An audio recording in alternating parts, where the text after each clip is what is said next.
Fala galera bem educada, eu sou o Sérgio Oliveira e esse é o primeiro vídeo do canal Sérgio Oliveira, o professor. A ideia do nosso canal é conversar com professores, estudantes e pais de alunos para tentar tratar de alguns assuntos que dizem respeito a quem? A ela. Aquela que todo mundo acha que conhece, aquela que muita gente teoriza a respeito dela, acha que tem uma receita de bolo para resolver todos os seus problemas, mas que na verdade, quando não é bem trabalhada, quando não é bem feita, estoura na mão de quem? De quem? Nossa, nós, os professores. Sim, vamos falar dela, a nossa amiga, a educação. Pois é, e toda semana a gente vai trazer aqui um vídeo sobre algum assunto que possa interessar você professor, você estudante e a você pai que não quer entregar na mão da escola uma criança mal criada, uma criança insuportável. Acima de tudo, esse é um canal voltado para você professor, para você meu colega. Aquele que passa pelas situações mais estranhas, mais esquisitas e às vezes até mais interessantes graças à melhor ou pior educação que algum pai está por aí dando ao seu filhinho. E o nosso primeiro tema passa justamente por aí, pelo que acontece dentro da casa dos nossos alunos. Nosso primeiro tema é família educa, escola ensina. Bom, deixa eu falar um pouco sobre mim. Eu não sou um daqueles teóricos da educação que passa muito tempo fora de sala de aula, que escreve livros, que acha que entende absolutamente tudo sobre o assunto e que provavelmente ou não dá aula há muito tempo ou dá aula, sim, mas só na universidade, ou seja, não vive as coisas que a gente vive, que a gente passa. Eu sou professor de ensino médio desde que eu comecei a minha carreira em 1997, já fui coordenador de equipe, já fui diretor e dono de escola. Então a minha experiência é uma experiência prática com a educação. Eu lido com isso todos os dias, mesmo estando fora de sala. Tenho os meus contatos com os meus alunos, com eles assuntos sobre conteúdo de vestibulares, hoje em dia sobre conteúdo do Enem, já que desde que eu comecei eu trabalho com pré-vestibular e trabalho com o ensino médio. E como eu sou professor também de rede pública, eu trabalho com alunos de 6º e 7º ano do ensino fundamental. Então a minha experiência é uma experiência prática, é uma experiência de quem está em sala de aula lidando com o seu filho, lidando com você, que é meu aluno, e se for meu aluno, está achando o máximo ver o tio Sérgio, é claro, aqui nesse momento, diante de vocês. Eu sou professor da área de Ciências Humanas, sou licenciado em Geografia pela Universidade do Estado do Rio de Janeiro, desde o início da minha carreira, eu sempre trabalhei em escolas voltadas para a elite, escolas de classe A e B.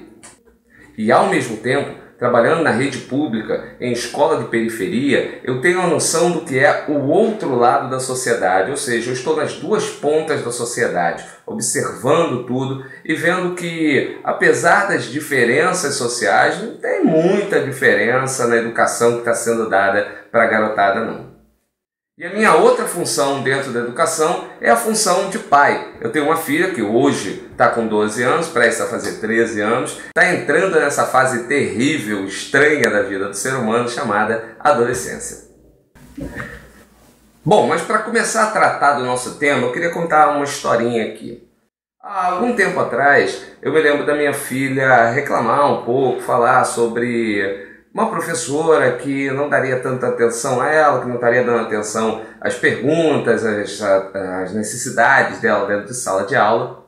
Se eu fosse agir como alguns pais que eu vejo por aí, eu provavelmente entraria na escola fazendo um escândalo, dizendo que a escola tinha que resolver aquele problema, teria que trocar de professora ou obrigar a professora a ser diferente ou a dar mais atenção à minha filha. Ou então, algo que eu já vi, pasmem, esperar até o final do ano, aquela inevitável reprovação, e aí ameaçar processar a escola ou então processar a escola, tentando tirar uma graninha qualquer em cima da escola particular. Sim, eu sou testemunha de que isso é possível. Em primeiro lugar, como eu não crio minha filha para mim, como eu criei minha filha para alçar voos e não para se tornar uma pessoa dependente, uma pessoa limitada, eu expliquei a ela que ela teria que aprender a lidar com a nova professora, que ela teria que aprender a aprender com essa professora. Então eu fui bem direto, fui bem claro e disse a ela: a professora não tem que se adaptar a você, você é que tem que se adaptar à sua professora. Fazer o máximo que você puder para atingir aquele ponto que você precisa, ou aquela média que você precisa para ser aprovada e ter sucesso. Pronto. Não tem mistério. Eu não precisava ficar, mas filhinha, vamos ver, vou até a escola, vou resolver esse problema para você. Não. É claro que depois eu tive a oportunidade de conversar com a coordenadora, de perguntar a ela, mas de uma forma sutil, sem de maneira alguma expor a minha colega. Eu nunca faria isso.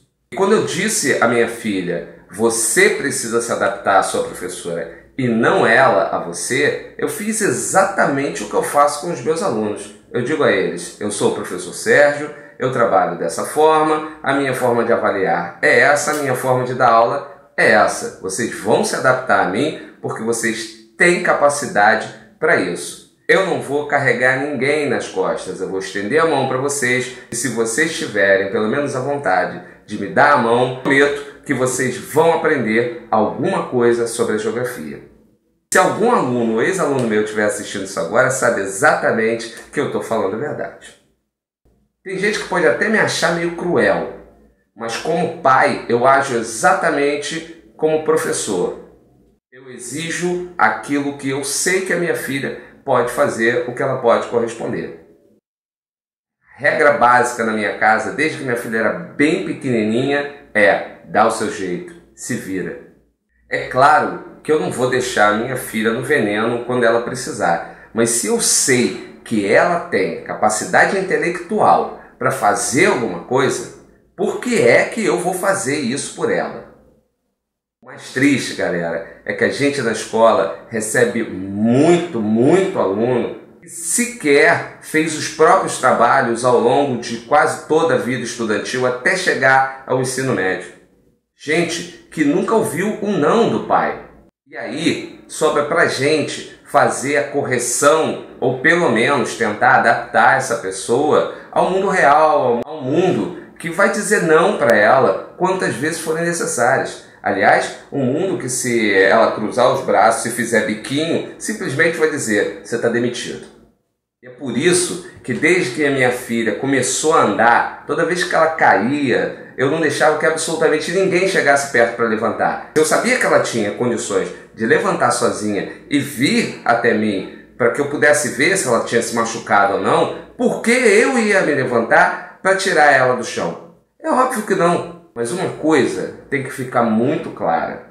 Se eu me preocupo em passar alguma coisa além da educação formal, além da instrução sobre geografia para os meus alunos, eu faço isso porque eu quero, eu faço isso porque eu amo o meu trabalho e não porque é a minha obrigação. Essa parte da educação é obrigação sua, pai.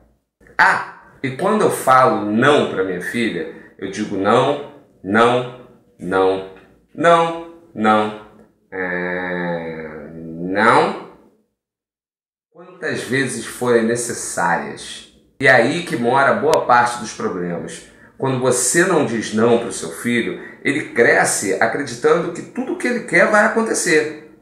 E aí ele chega à escola acreditando que a escola tem que se adaptar a ele e não ele tem que se adaptar às regras da escola.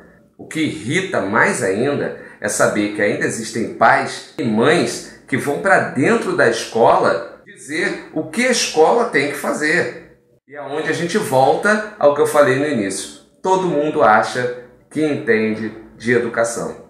Mas até hoje, você já viu alguma vez alguém ir até o médico e dizer: doutor, eu acho que esse remédio que o senhor receitou para a garganta do meu filho, esse antibiótico, eu acho que ele não é correto não. Eu achava melhor o senhor receitar para ele um anti-inflamatório. Você já viu isso?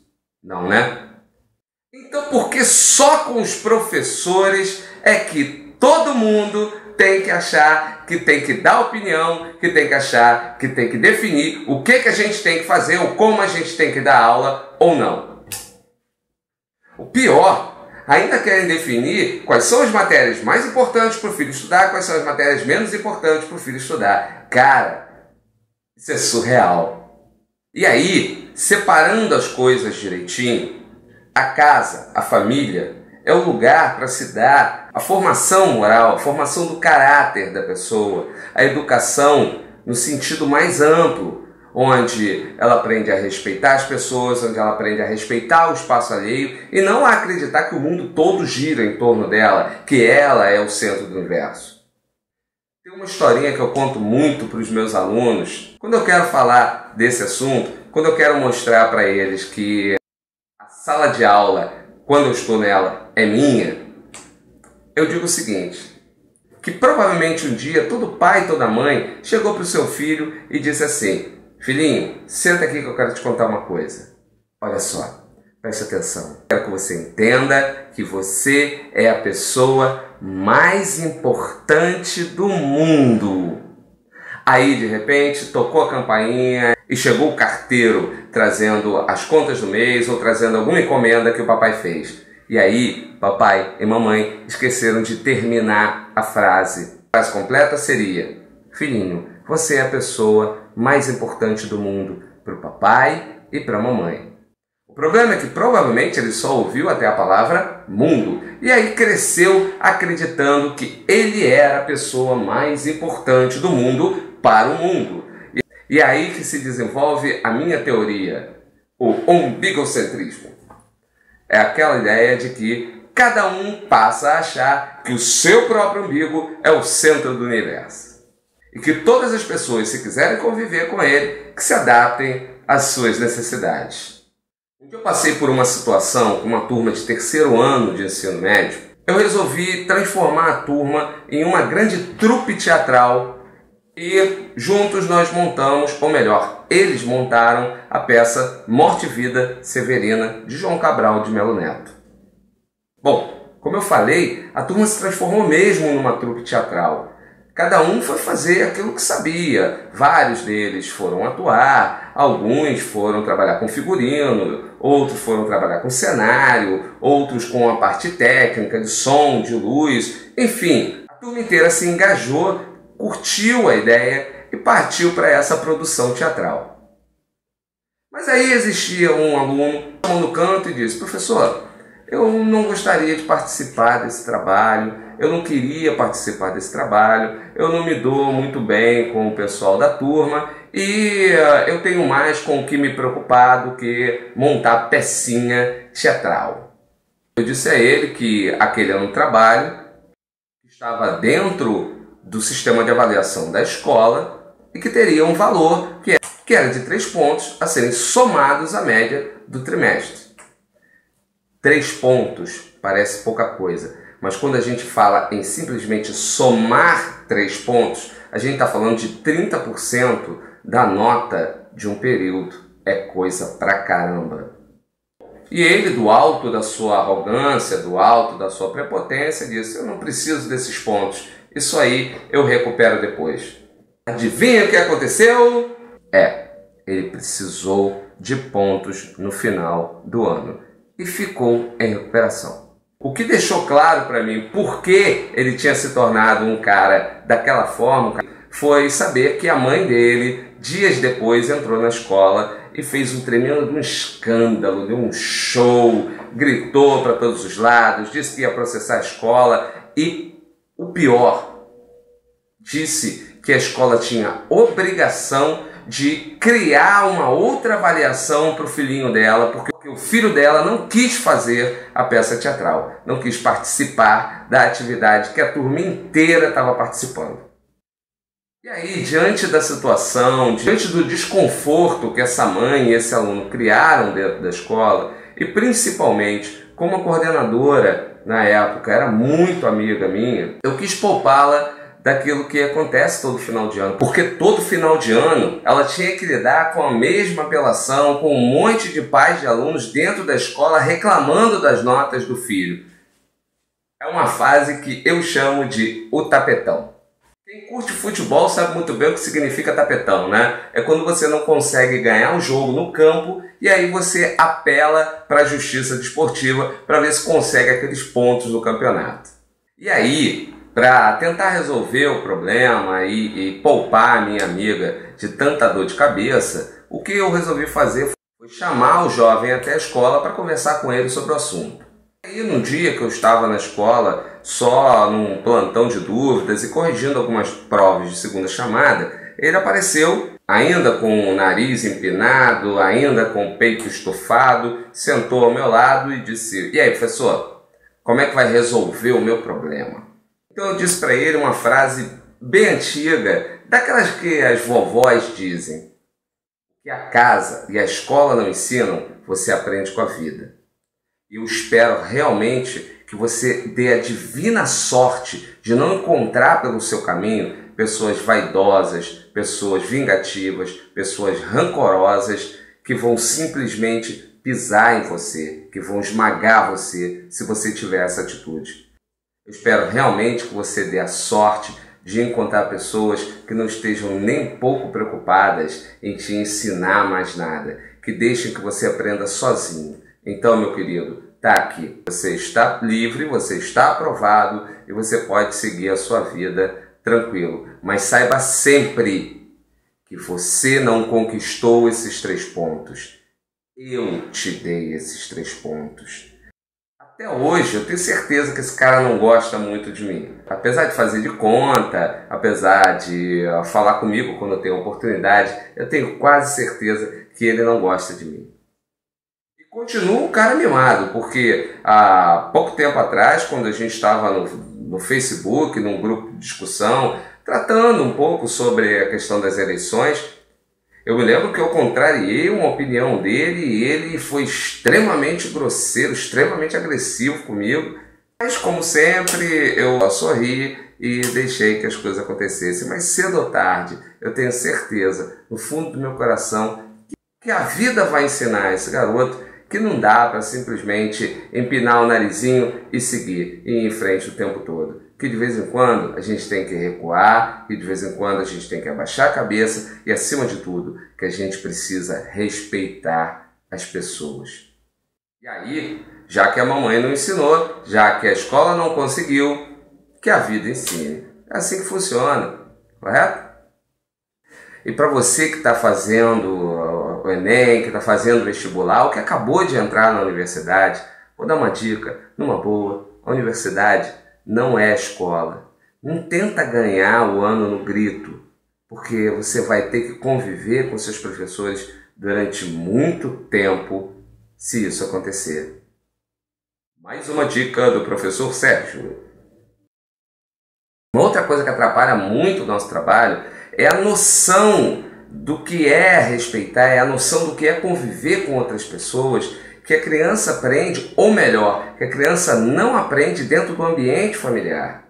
Você que é pai, você que é mãe, tem que entender, você é o modelo de mundo, é o modelo de vida que o seu filho tem. E aí, o que você fizer, ele tende a seguir, ele tende a acompanhar. Nós somos o modelo de comportamento, nós somos o modelo de trato com a sociedade. O que nós fazemos é aquilo que provavelmente nossos filhos vão aprender a fazer.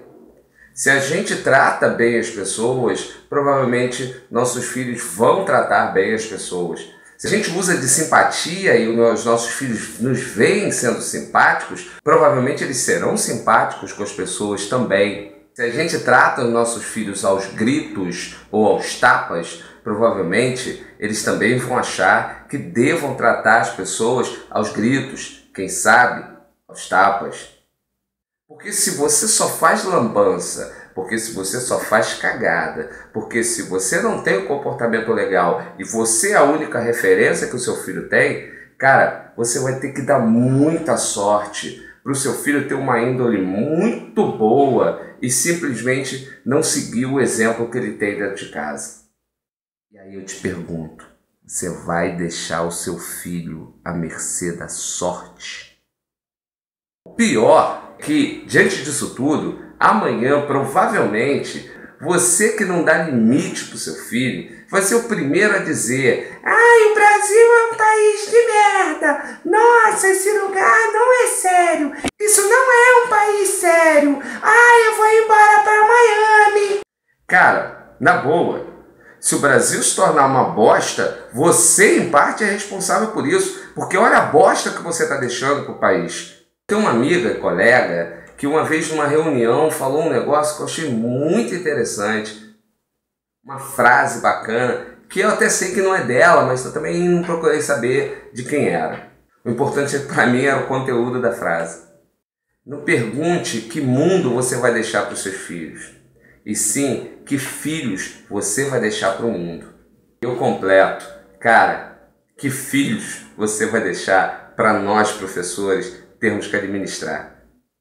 Porque a gente não vai se negar a ajudar a ajustar o seu filho ao mundo.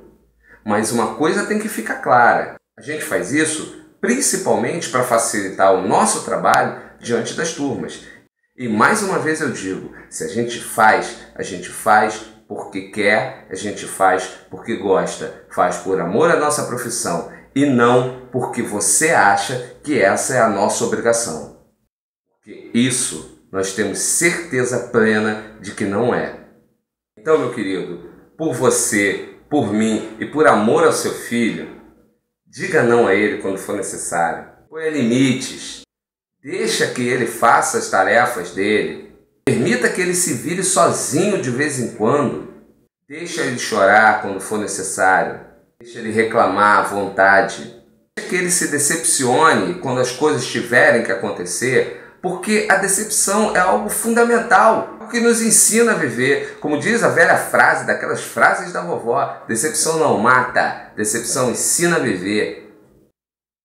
Então, permita que o seu filho aprenda a lidar com o mundo, um mundo que não vai se adaptar a ele, um mundo que vai pisar na cabeça dele. E isso só não vai acontecer se ele der muita sorte.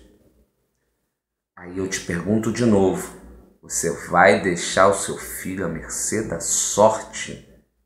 Bom, é isso. E se você gostou desse nosso primeiro vídeo, vai ali embaixo, logo ali embaixo, e dá um joinha. Se não gostou, pode dar um ruinzinho, não tem problema. Se inscreva no canal e acompanhe todos os vídeos que a gente vai lançar aqui toda semana, tratando sobre alguma coisa a respeito da educação. E até a próxima semana com mais um vídeo do canal Sérgio Oliveira, professor.